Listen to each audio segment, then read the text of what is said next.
Students continue कर लेते हैं हम अपने टॉपिक को आगे। टॉपिक पढ़ रहे थे हम प्रोसेस ऑफ अकाउंटिंग का। प्रोसेस ऑफ अकाउंटिंग में हमने अभी तक फर्स्ट स्टेप किया था, that was identification of transaction. Second step की अगर मैं बात करूं तो सेकेंड स्टेप आता है इसके अंदर प्रिपरेशन ऑफ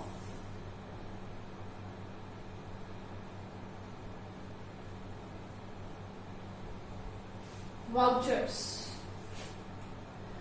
अगर आपने ध्यान से सुना हो तो मैं फर्स्ट स्टेप में बात कर रही थी कि जब आपने ट्रांजैक्शन को आइडेंटिफाई किया तो आपको तीन बातें ध्यान में रखनी है। एक तो ये कि वो फाइनेंशियल कैरेक्टर की होनी चाहिए, दूसरी मनी टर्म्स में मेजर हो जानी चाहिए, तीसरी कि वो हमारे लिए एविडेंस भी प्रेजेंट कर रही हो, यानी कि हमारे पास कुछ ना कुछ सोर्स डॉक्यूमेंट होना चाहिए। अभी मैंने फर्स्ट स्टेप में ही सोर्स डॉक्यूमेंट की बात कर ली थी। सोर्स डॉक्यूमेंट को ही हम वाउचर्स भी बोलते हैं। तो यहाँ पर मेरे पास वाउचर्स की रिक्वायरमेंट क्यों है, प्रिपरेशन ऑफ वाउचर्स हमारे लिए सेकेंड स्टेप क्यों है यहाँ पर, तो मैं आपको क्लियर कर देती हूँ। बहुत सारी बिजनेस ऑर्गेनाइजेशंस ऐसी होती हैं जो स्मॉल स्केल पर अपने बिजनेस को ऑपरेट कर रही हैं। अगर कोई भी बिजनेस ऑर्गेनाइजेशन स्मॉल स्केल पर ऑपरेट कर रही है तो इसका मतलब जरूरी नहीं है कि वो हर बार हर ट्रांजैक्शन पर आपको इनवॉइस देंगे, कैश मेमो देंगे।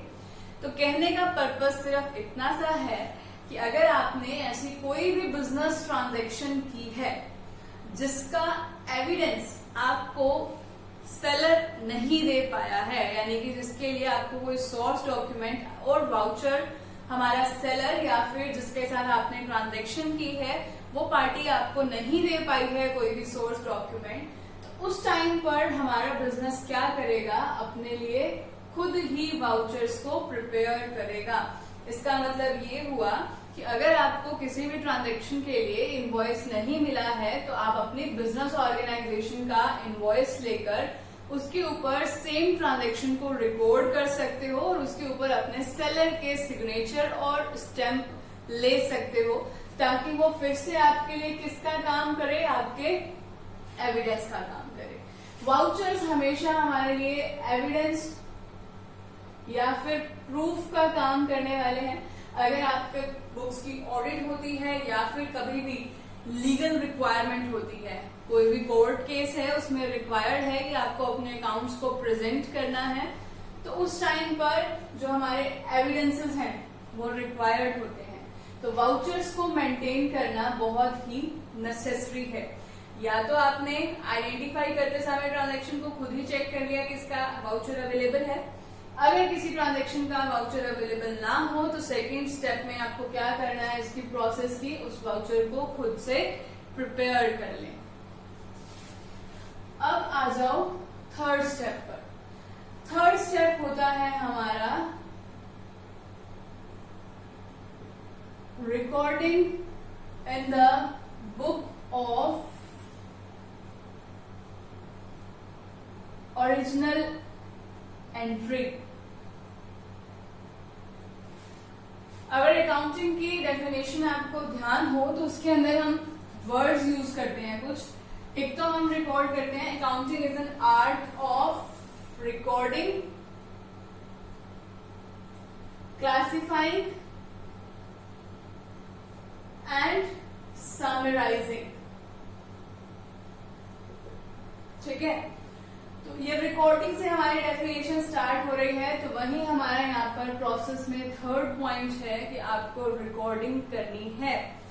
और अगर अकाउंटिंग साइकिल की मैं बात करूं तो अकाउंटिंग साइकिल में हम यहाँ पर ट्रांजैक्शन को कहां पर लेकर जाते हैं, अपने जर्नल में। तो ये जर्नल ही हमारे लिए क्या है, हमारी बुक ऑफ ओरिजिनल एंट्री है। ये चैप्टर बाद में करवाने का पर्पस ही यही था कि आपको पता चल जाए। हम ऑलरेडी जर्नल का चैप्टर कर चुके हैं और उसमें मैंने आपको बताया था कि कभी भी हम अपनी बुक्स ऑफ अकाउंट्स को जब मेंटेन करते हैं तो सबसे पहली जो हमारी बुक मेंटेन की जाती है सिस्टमैटिक फॉर्मेट के अंदर, वो होते हैं हमारा जर्नल। जर्नल एंट्री बहुत ही इंपॉर्टेंट है क्योंकि अगर आप कोई भी अकाउंटिंग सॉफ्टवेयर भी यूज करोगे तो जर्नल एंट्री तो आपसे ही डिमांड करेगा वो सॉफ्टवेयर, यानी कि जर्नल एंट्री तो आपको करनी आनी ही चाहिए। तो थर्ड जो स्टेप है हमारी प्रोसेस का वो ये बता रहा है कि यहाँ पर रिकॉर्डिंग है in the book of original entry, यानी कि अब वाउचर से देखकर, यानी कि अपने सोर्स डॉक्यूमेंट से देखकर आपको अपनी ट्रांजैक्शन को कहां पर रिकॉर्ड करना है, ओरिजिनल एंट्री की बुक में, यानी कि हमारे जर्नल के अंदर। अब बात ये आती है कि जर्नल है क्या और इसे हम बुक ऑफ ओरिजिनल एंट्री क्यों बोलते हैं। जर्नल के बारे में हम ऑलरेडी पढ़ चुके हैं कि अगर स्मॉल स्केल ऑर्गेनाइजेशंस हैं तो वो अपनी सारी ट्रांजैक्शंस को किस में रिकॉर्ड करती हैं, जर्नल में। और किस फॉर्मेट में, क्रोनोलॉजिकल फॉर्मेट में। अब क्रोनोलॉजिकल फॉर्मेट मतलब डेट वाइज वो रिकॉर्ड कर देंगे हर एक ट्रांजैक्शन को, यानी कि जो बिजनेसमैन है वो पर्टिकुलर डेट के अंदर जितनी भी ट्रांजैक्शन की है उसने, वो चाहे उसकी एसेट से रिलेटेड हो, एक्सपेंसेस हो, इनकम हो, गुड्स से रिलेटेड हो, सारी की सारी ट्रांजैक्शंस को किस वे में रिकॉर्ड करेगा, क्रोनोलॉजिकल फॉर्मेट में रिकॉर्ड करेगा। और अगर हम लार्ज स्केल पर ऑपरेट कर रहे हैं अपने बिजनेस को तो ये जर्नल किस में कन्वर्ट हो जाता है, ये जर्नल कन्वर्ट हो जाता है हमारा सब जर्नल्स में। इन्हें हम सब जर्नल्स भी बोल सकते हैं या फिर हम इन्हें स्पेशल जर्नल्स भी बोल सकते हैं।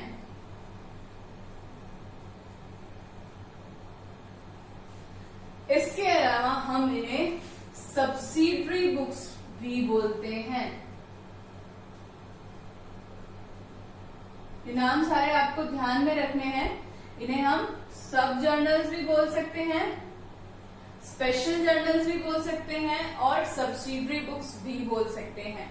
जर्नल हमेशा स्मॉल स्केल ऑर्गेनाइजेशंस मेंटेन करेंगी और लार्ज स्केल ऑर्गेनाइजेशंस क्या मेंटेन करेंगी, सब जर्नल्स, यानी कि इसके अंदर वो कैश बुक मेंटेन करेंगे सेपरेटली, यानी कि कैश रिलेटेड ट्रांजैक्शंस कहां पर जाएंगी, हमारी कैश बुक में मेंटेन करेंगे। हम इसके अंदर परचेज बुक, यानी कि गुड्स से रिलेटेड जितने भी मैंने परचेज ट्रांजैक्शन की हैं वो कहां पर रिकॉर्ड हो जाएंगी, परचेज बुक में। बट आपको ध्यान रखना है कैश बुक में मैंने बोला था कैश रिलेटेड ट्रांजैक्शंस रिकॉर्ड होती हैं।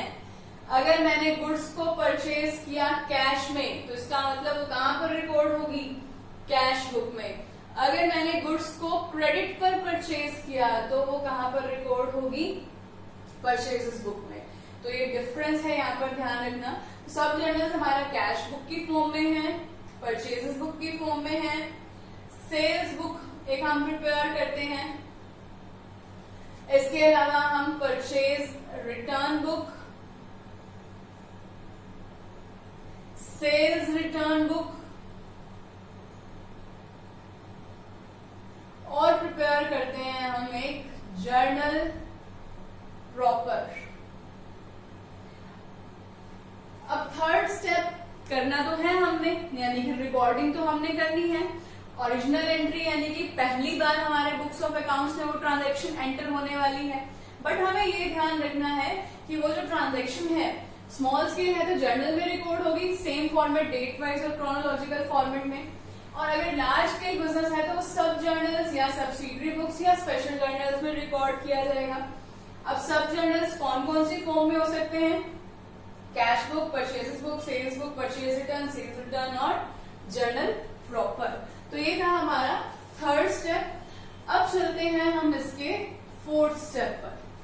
फोर्थ स्टेप होता है इसमें हमारा पोस्टिंग टू लेजर। देखो यहाँ पर मैंने लिखा है क्लासिफाइंग। क्लासिफाइंग वाला जो यहाँ पर पॉइंट है अकाउंटिंग की डेफिनेशन का, उसे क्लियर कर रहा है हमारा लेजर। तो वही हमारा फोर्थ स्टेप है प्रोसेस का, पोस्टिंग टू लेजर। अब जर्नल में जब हम रिकॉर्ड करते हैं तो उन्हें हम जर्नलाइजिंग बोलते हैं। उसी तरह से अगर हम लेजर मेंटेन करते हैं तो उसे हम पोस्टिंग बोलते हैं, या टर्म्स डिफाइंड है ऑलरेडी। अब लेजर मेंटेन करने का मतलब ये है कि जितनी भी ट्रांजेक्शन्स को हमने रिकॉर्ड किया था उन्हें अब हम क्या कर रहे हैं, यहाँ पर क्लासीफाई कर रहे हैं। क्लासीफाई करने का मतलब we are separating the transactions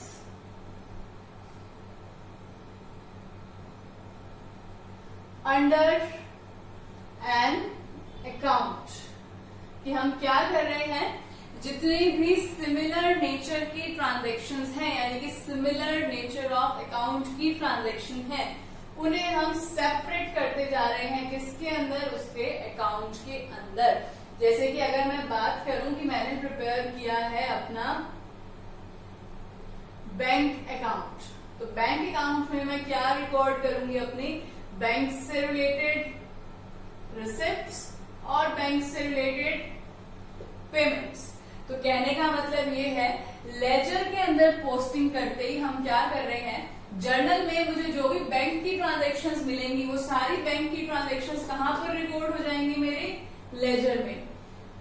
सारी बैंक से रिलेटेड रिसिप्ट्स और बैंक से रिलेटेड पेमेंट्स यहां पर जब शो हो जाएंगी, तो इन दोनों का जब मैं डिफरेंस कैलकुलेट करूंगी तो डिफरेंस मुझे ये बता देगा कि मेरे पास बैंक अकाउंट में कितना अमाउंट अभी भी रहता है।